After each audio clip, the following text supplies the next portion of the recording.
an ice competition. Like, so whoever has the strongest engine will have a big benefit, but I don't think that should be the intention. Miami, May 2026. The FIA president walks into a press conference, and within minutes he says something that no one in that room had heard from a sitting FIA president in over a decade. The engines that were banned from Formula One in 2013 are coming back, and they are coming back with a confirmed timeline. Here is the contradiction that almost nobody is talking about. Formula One just launched its most expensive, most complex, most electrically advanced power unit in the sport's entire history. And the man running the FIA is already telling the world it will be replaced. The 2026 engines have been on track for a matter of weeks, and the countdown to scrapping them has apparently already started. What this video will show you is that this was not a sudden decision, and the drivers who have been loudest about the hybrid era being broken, including the man who has won more world championships than almost anyone alive, have been pushing for exactly this outcome for years. Mohammed Ben Sulayem did not hint at this, and he did not speak carefully around it. Standing in front of media at the Miami Grand Prix weekend, the FIA president delivered one of the clearest statements ever made about a future Formula One rule change, and his words left very little room for doubt. "It's coming," he told reporters. "Oh yes, it is coming. At the end of the day, it's a matter of time."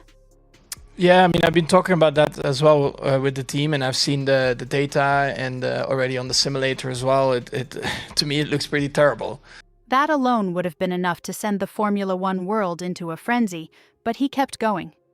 In 2031, the FIA will have the power to do it without any votes from the power unit manufacturers, and that's in the regulations. And then came the part that made every manufacturer in the paddock sit up a little straighter. "I'm targeting 2030, 1 year before the maturity of the regulations, and it will happen. 3 statements, 3 deadlines, 0 ambiguity." Ben Sulayem confirmed that V8 engines are returning to Formula One, that his personal target is the 2030 season, and that if manufacturers refuse to cooperate, the FIA can legally force the change through anyway in 2031 without a single vote from Mercedes, Ferrari, Honda, Audi, or anyone else. That last detail is the one that changes the entire political conversation around this story, and we will get to why in a moment. The version of the engine he described sounds nothing like what F1 is running today. "You will hear about it very soon," he told journalists, "and it will be with a very minor electrification, but the main one will be the engine." He added that the most popular proposal with manufacturers is the V8 configuration, and his reason was blunt. "You get the sound, less complexity, lightweight." That framing is a direct contrast to the 2026 power units Of Formula One, because then you will start a massive development war again, and it will become quite expensive to find probably a few horsepower here and there, which were designed around the opposite philosophy entirely. Most of you watching already know the story of the 2026 power units, so let's keep this short. Formula One launched a brand new 1.6-liter V6 turbo hybrid this season, one built around a roughly 50-50 split between combustion and electrical power, with the MGUH removed and a much more powerful MGUK taking the lead on energy delivery. The result on track has been super clipping, a phenomenon where the car literally cuts power mid-straight because the battery has run out of deployment, and a return of turbo lag that drivers have been complaining about since the first test sessions. The FIA has been patching it on a race-by-race basis, adjusting energy limits track, and it still hasn't gone away.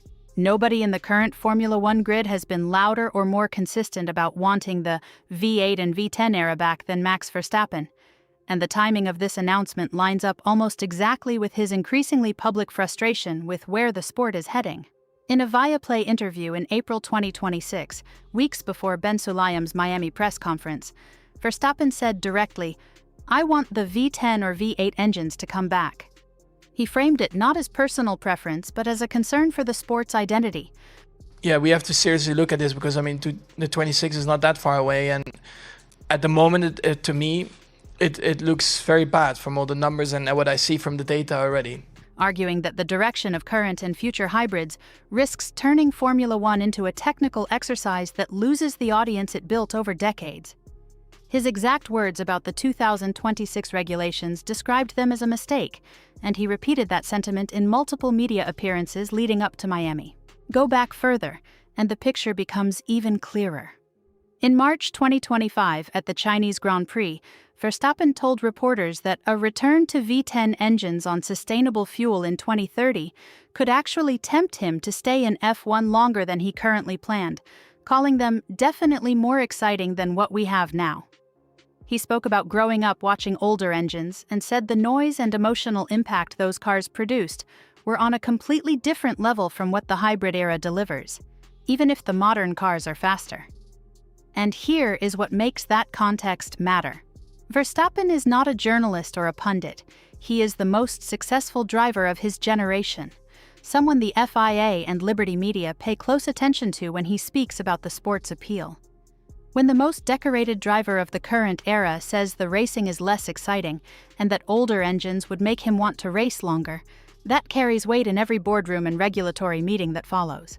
The V8 that returns to Formula One will not be an exact replica of what the sport ran between 2006 and 2013, and understanding the differences matters if you want to explain this story accurately. The leading technical proposal, which emerged from FIA and manufacturer discussions in September 2025, centers on a 2.4-liter V8 engine running on 100% sustainable fuel, paired with a hybrid system that contributes only around 10% of total power output, compared to the roughly 50% contribution from the hybrid in the 2026 cars. That 2.4-liter displacement is the same as the naturally aspirated V8 engines that Formula One ran in the Schumacher and early Hamilton era, but the new version will have forced induction and must operate on fuel derived from carbon capture, municipal waste, or non-food biomass rather than conventional petrol. Ben Sulayem described the planned formula as having very, very minor electrification.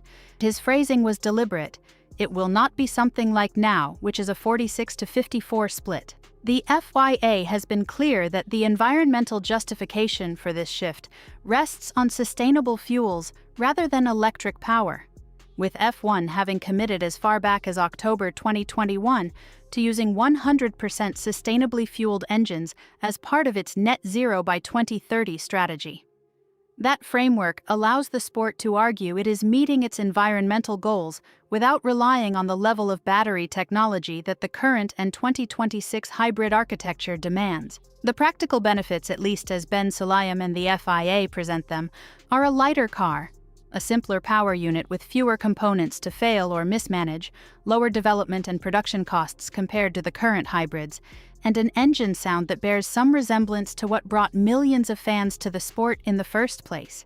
Whether the sound of a turbocharged V8 running on sustainable fuel will deliver the same visceral experience as a naturally aspirated V8 at 19,000 revolutions per minute is a question nobody has answered yet with any certainty.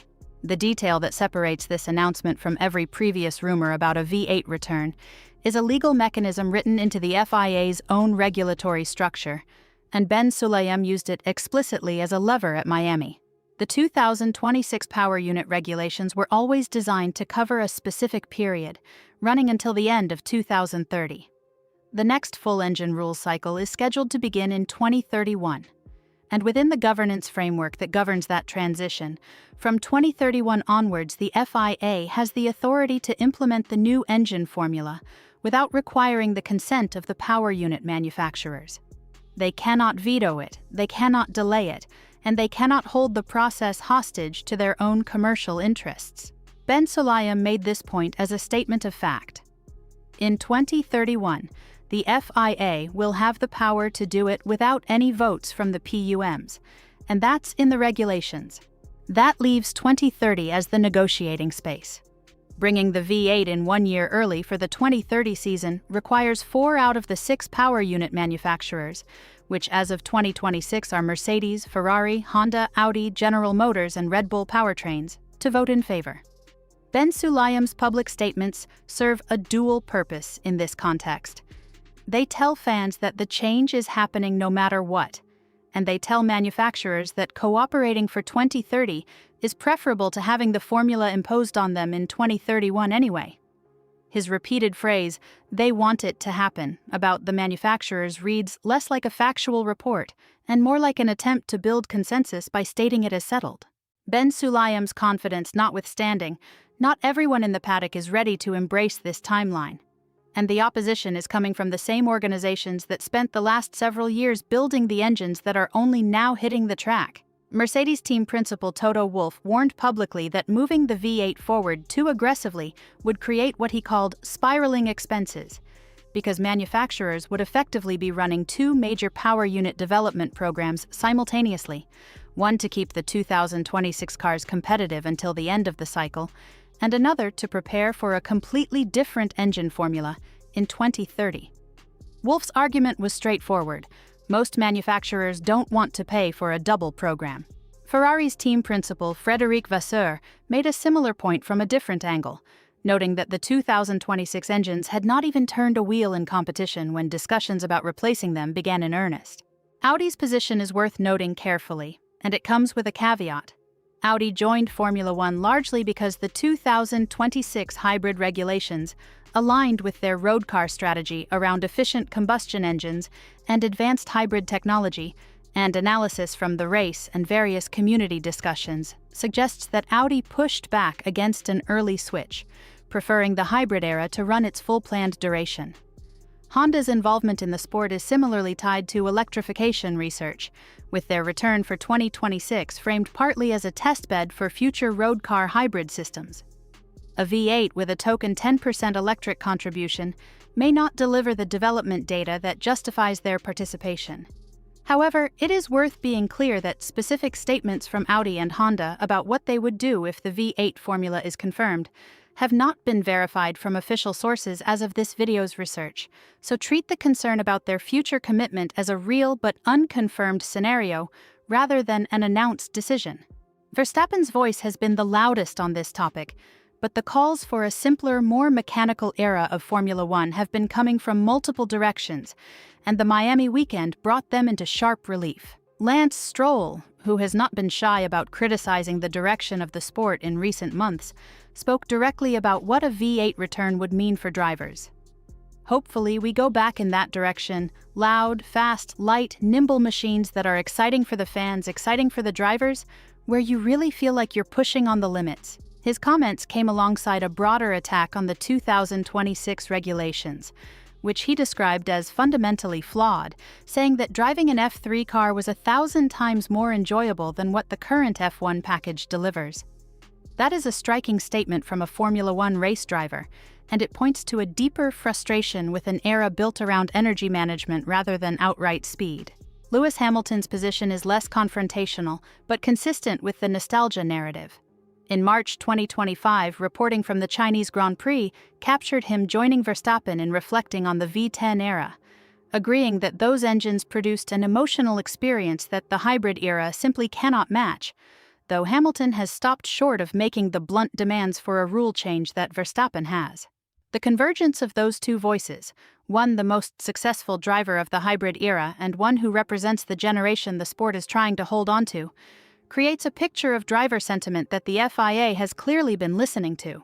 As of May 2026, the 2026 power units are in their first competitive season, the V8 announcement has landed at Miami, and the conversations between the FIA and manufacturers about the final specification and exact implementation year are ongoing.